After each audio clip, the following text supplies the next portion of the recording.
Estamos impidiendo que los niños y jóvenes tengan un desarrollo óptimo cuando les privamos del aprendizaje social y emocional. René Dijkstra. Un niño que conoce y sabe gestionar sus emociones no solo tendrá mejores resultados académicos, sino que estará más preparado para el mundo laboral. Mediante programas probados científicamente, es posible desarrollar lo que llaman habilidades para la vida, es decir, una serie de destrezas en el ámbito social, emocional y ético, que complementan y optimizan las habilidades cognitivas e intelectuales. Hoy en Redes, Elsa Punset charla con el psicólogo y experto en educación emocional, René Dijkstra, con quien veremos en qué situación se encuentra actualmente el aprendizaje de esta disciplina y qué ventajas concretas tiene en el desarrollo de niños y jóvenes.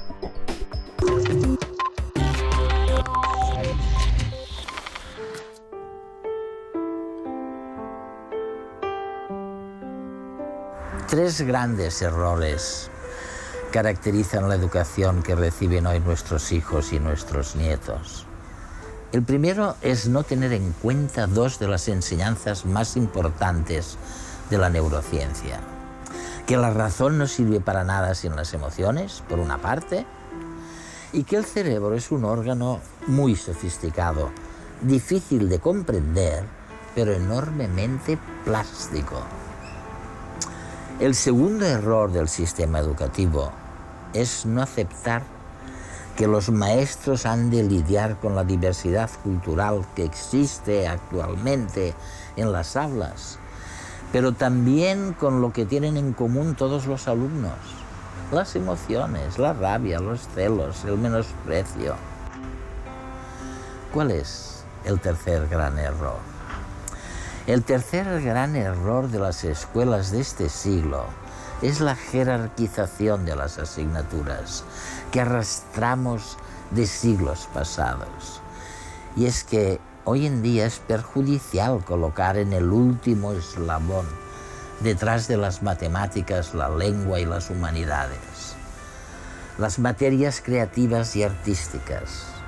Para corregir estos errores, lo más eficaz es introducir en las aulas el aprendizaje social y emocional.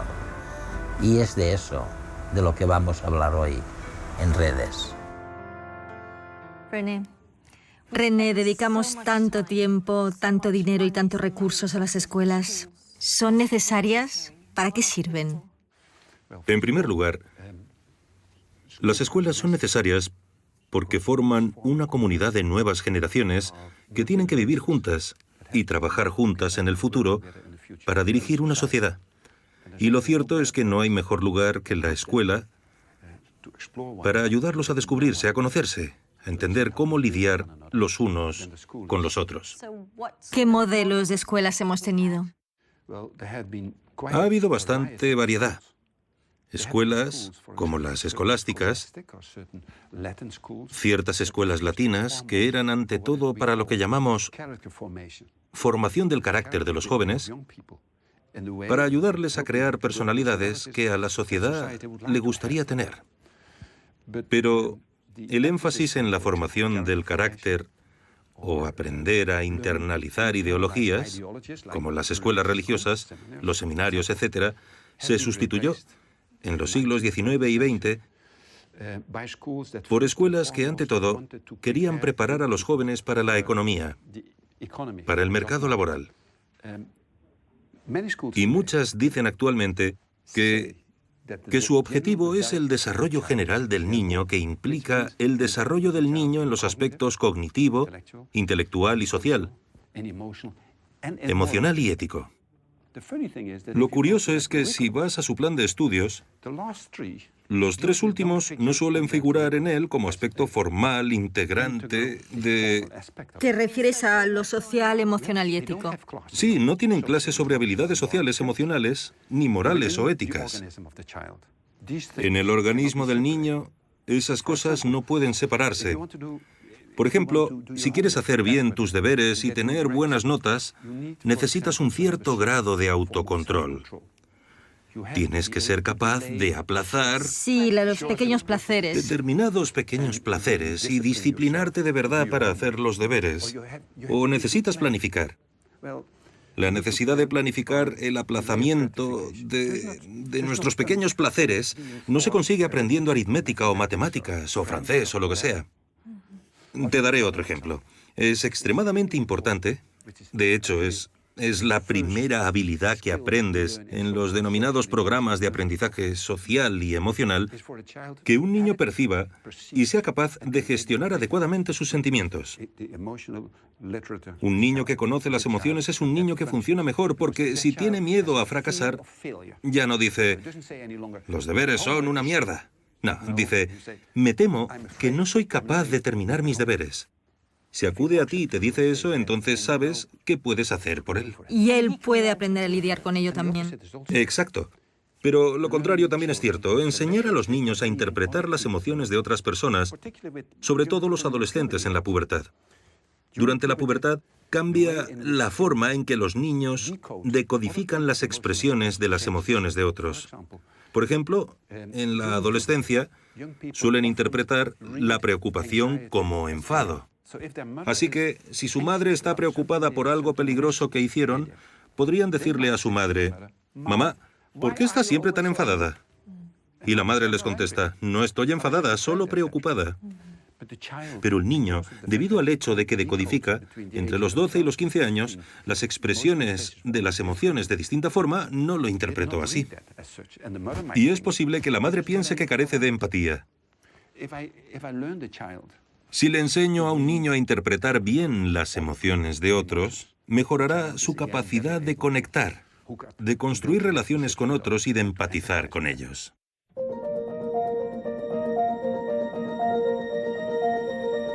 ¿Qué es la inteligencia emocional? ¿Se trata de uno más de nuestros distintos tipos de inteligencia, como la espacial o la verbal? La respuesta es no. Ni tenemos un módulo de nuestra inteligencia dedicado a las emociones, ni se trata de una de las famosas inteligencias múltiples que describió Howard Gardner en los años 80 del siglo pasado.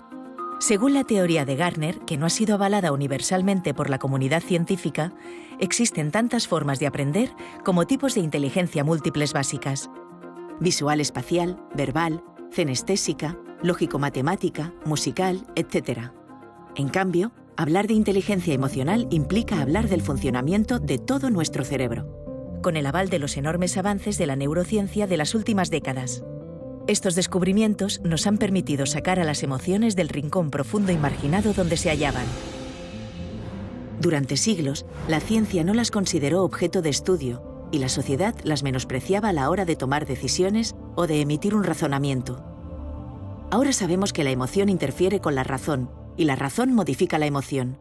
No se pueden separar. Otro descubrimiento capital para poder hablar de inteligencia y de educación emocional es la plasticidad del cerebro. Las experiencias, los pensamientos, los sentimientos, todo está continuamente modificando las conexiones entre las neuronas. Desde el nacimiento hasta la vejez, podemos aprender y desaprender. Incluso nuestras emociones son moldeables. Por lo tanto, la inteligencia emocional no es más que la asunción de que nuestra inteligencia es emocional y de que podemos educarla con las prácticas adecuadas. René, ¿es fácil comprender las emociones? Sí y no. Hasta cierto punto son fáciles de entender porque sabemos cuando una persona o nosotros mismos disfrutamos o estamos nerviosos o tristes o celosos o lo que sea. Por otra parte, también son siempre complejas porque casi siempre tenemos emociones mezcladas, varias emociones a la vez, varias.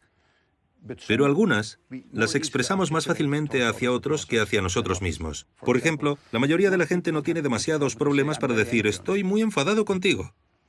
Pero podría ser, si lo analizas un poco más, que no se trate solo de enfado, sino de la ansiedad que surge en muchas relaciones. Una chica y un chico discuten. Ella se enfada. Y si le preguntas ¿Cómo te sientes? Contesta, estoy muy enfadada contigo, pero al mismo tiempo es posible que esté muy preocupada. Porque la relación no va bien. Sí, exacto. O por si él la deja o lo que sea. Así que es muy importante, si estás en una situación concreta con emociones que realmente te agobian, aclarar qué emociones intervienen. Por eso es importante aprender a comprenderlas, a ponerles nombre. ¿Cómo podemos hacerlo? Por ejemplo, me cuentas que eres muy infeliz. Infeliz. Sí, pero ¿qué narices significa infeliz? Y lo que hago es decirte, dime, Elsa, ¿qué quieres decir con infeliz? ¿Estás triste? ¿Estás avergonzada? ¿Te sientes culpable? ¿Celosa? ¿Cuál de ellas? Y entonces tienes que pensarlo.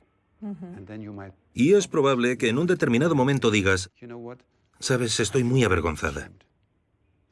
Ahora puedo hablar contigo y tú conmigo, porque puedo preguntarte, ¿quieres contarme de qué te avergüenzas? Y cuando te hago esas preguntas y tú las verbalizas, de repente las ves claramente. Y en cuanto las ves claramente, puedes adoptar una postura al respecto. ¿Sabemos distinguir las emociones?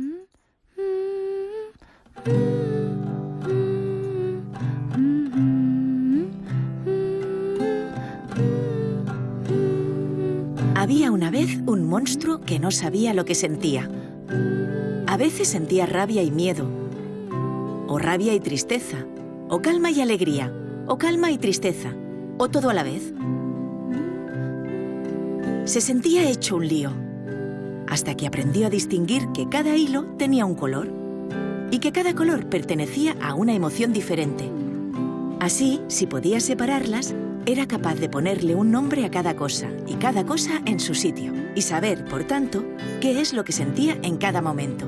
Hasta que un día se encontró con una niña que no había visto nunca, y sintió una emoción de la que todavía no había oído hablar. Pero esa es otra historia.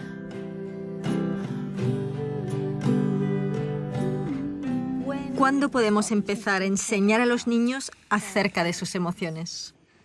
Yo diría que empieces alrededor de los 2 o 3 años y sigas hasta que terminen el instituto. Alrededor de los 17 o 18 años, basándote en las distintas etapas de desarrollo. Con 3 años, un niño o una niña se acerca a otro y coge un juguete. Si estás cerca, como adulto, y el juguete no es del niño que lo cogió, sino del otro, uno de los papeles que tienes como padre es parar a tu hijo y decirle, espera un minuto, míralo. ¿Qué estás haciendo? Está llorando. ¿Y por qué llora? ¿Qué tienes en la mano? Es su juguete. ¿Podría estar llorando porque cogiste su juguete sin pedírselo? Así le estás ayudando a tu hijo ya a los 3 años a desarrollarse emocionalmente. Y a ser consciente. Sí, a desarrollarse y ser consciente. Y si lo vas reforzando de acuerdo con las fases de desarrollo del niño, le ayudas enormemente. Las emociones son la esencia, el núcleo sobre el que se construyen las relaciones y se toman las decisiones. No son un lujo biológico. Al contrario. Y podemos educar las emociones. No son simplemente cosas naturales que traes contigo al nacer. No. Podemos educar las emociones de 2 formas. Aprender a percibirlas, a indicarlas adecuadamente. Expresarlas, pero también a gestionarlas. Entonces, si tantos datos confirman que las habilidades sociales y emocionales son importantísimas para los niños en todos los ámbitos, el empleo, sus relaciones con los demás, su salud mental... Y física. Y física, ¿por qué todas las escuelas no los ponen en práctica de la misma forma que enseñan matemáticas?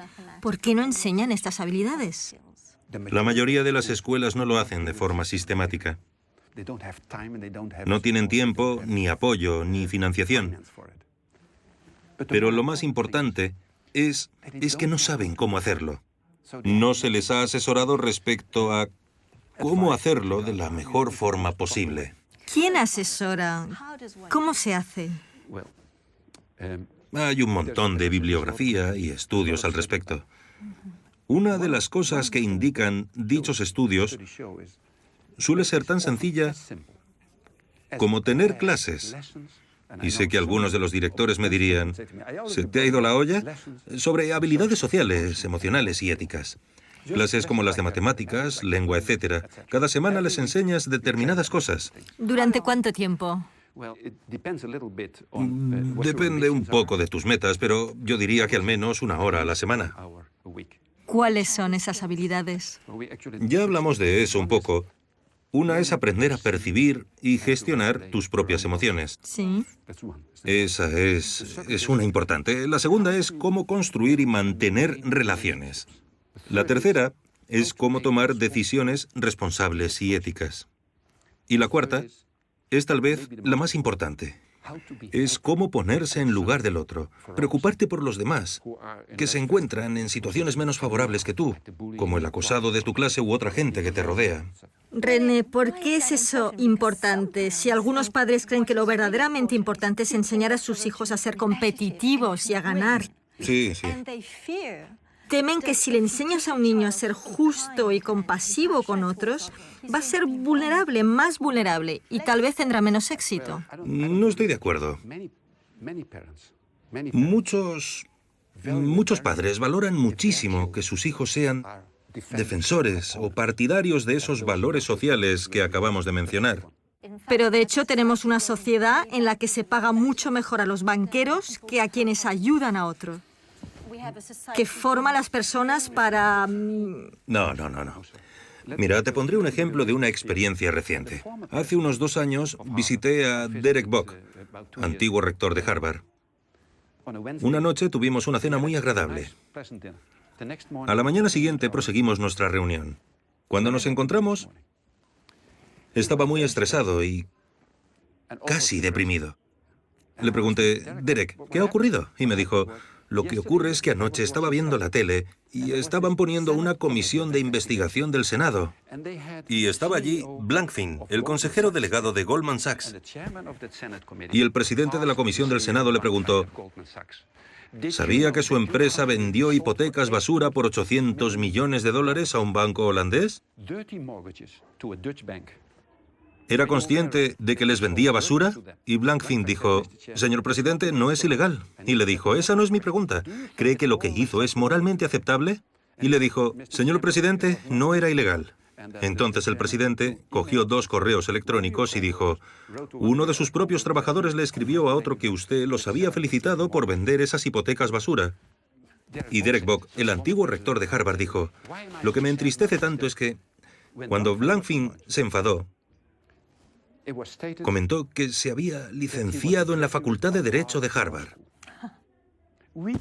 En Harvard hicimos algo mal. Si personas así son el producto de nuestra educación, creo que eso lo dice todo. ¿Se puede tener éxito y tener habilidades sociales y emocionales? Hacer la pregunta es responderla. No tengo que dar la respuesta, claro. Nuestro sistema de enseñanza imparte competencias trasnochadas y este hecho participa de la enorme tasa de paro que viven hoy los más jóvenes. Por eso no nos queda otra opción que defender programas que incorporen el aprendizaje de habilidades sociales y emocionales. Ahora sabemos que cada euro invertido en estos tipos de programas se recupera triplicado aproximadamente. Se trata de una buenísima inversión, sobre todo para la sociedad, porque su aplicación conlleva menos conductas delictivas, menos alteraciones en las clases y, lo que es más importante, un rendimiento académico mayor. ¿Podrías hacerme un perfil de un niño sin las habilidades y de uno con las habilidades sociales y emocionales? La cuarta habilidad que no mencionamos de forma demasiado exhaustiva es que enseñas a los niños a enfrentarse de forma ética y eficaz a los conflictos. Es una habilidad muy importante. A los conflictos con sus iguales, con adultos, con futuros clientes. Pero hay algunos conflictos con otras personas que no pueden resolverse. Así que tenemos que aprender a aceptar que disentimos y que nunca uniremos fuerzas. Los niños que no han asistido a un programa de estos normalmente no saben enfrentarse a eso. No saben distinguir entre conflictos que pueden solucionarse Sí. y los que no pueden. Y cuando un conflicto simplemente está ahí, el enfado, la frustración, la agresividad, etc., siguen formando parte del repertorio de comportamientos de esos niños, lo que es triste. Para los niños y para la gente que los rodea. Los niños que han asistido a esos programas aprenden a distinguir entre lo que puede resolverse o lo que no. Cuándo puedes hacer algo y cuándo no puedes. Lo que es tremendamente importante. Por poner un ejemplo, si tus padres riñen en casa entre ellos sobre su relación, como niño difícilmente puedes hacer algo. Pero algunos niños no pueden abstenerse. No pueden porque no han aprendido a distinguir entre ambos. Así que toman partido. Y la cosa empeora. Los beneficios de los programas de aprendizaje social y emocional en las escuelas para fomentar el desarrollo de niños y jóvenes han sido demostrados en 7 ámbitos relevantes. Desarrollo de habilidades sociales. Reducción de comportamientos antisociales. Disminución del abuso de drogas. Incremento de la autoimagen positiva. Aumento del éxito académico. Mejor salud mental. Aumento de comportamientos prosociales. ¿Qué otra cosa haría mejor un niño que tenga habilidades sociales y emocionales? Deja que te ponga un ejemplo impresionante.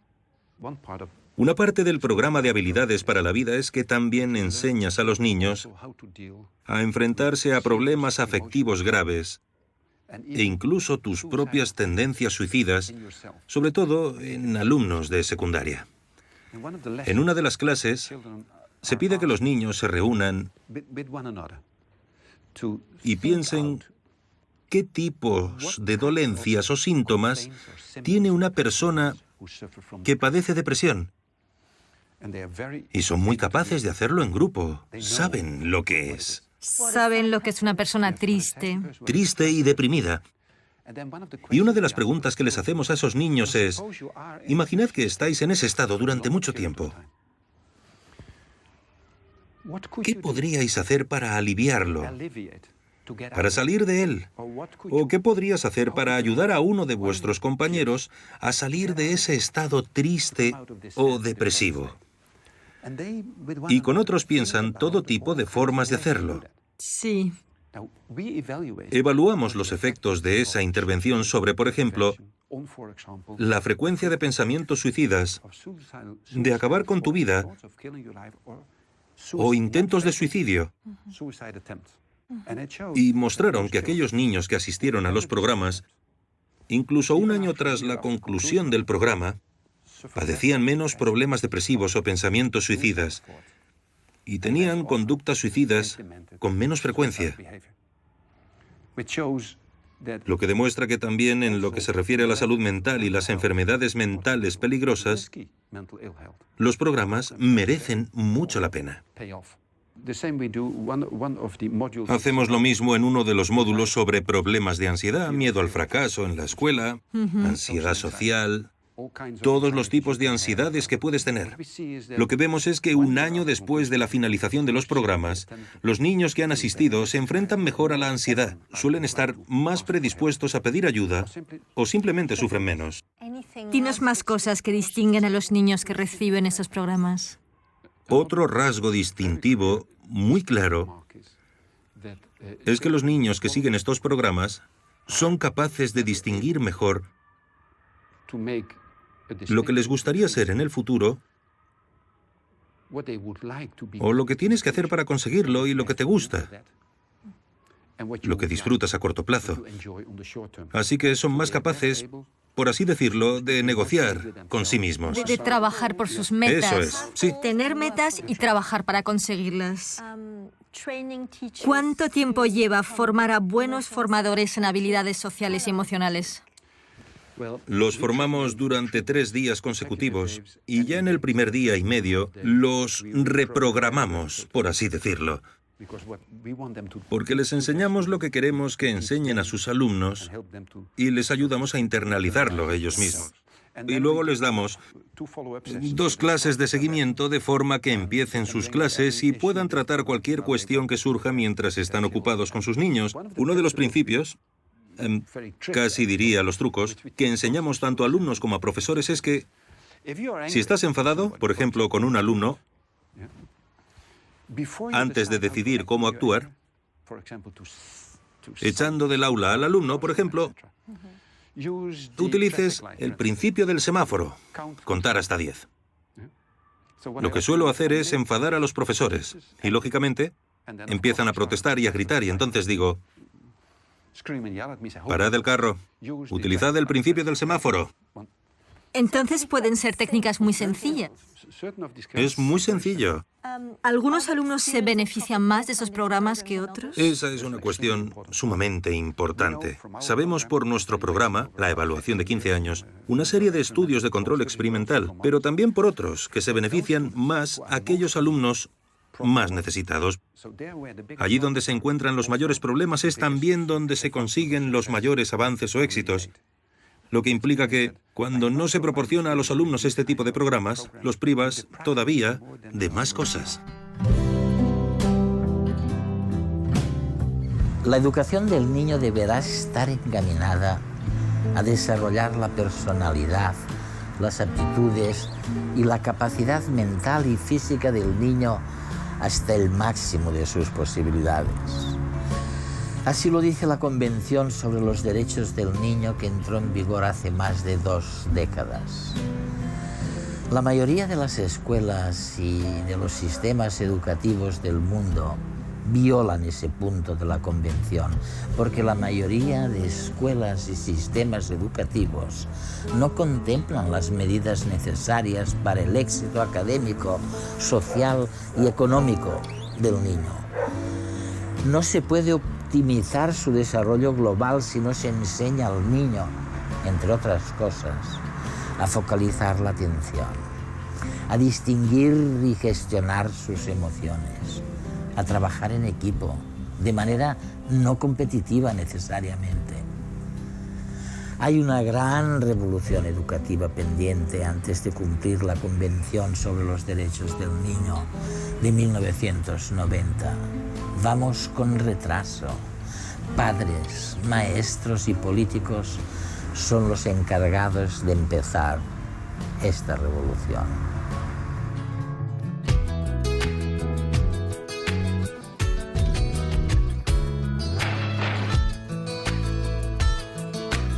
Mi pregunta es, ¿todo el mundo puede tener buenas ideas?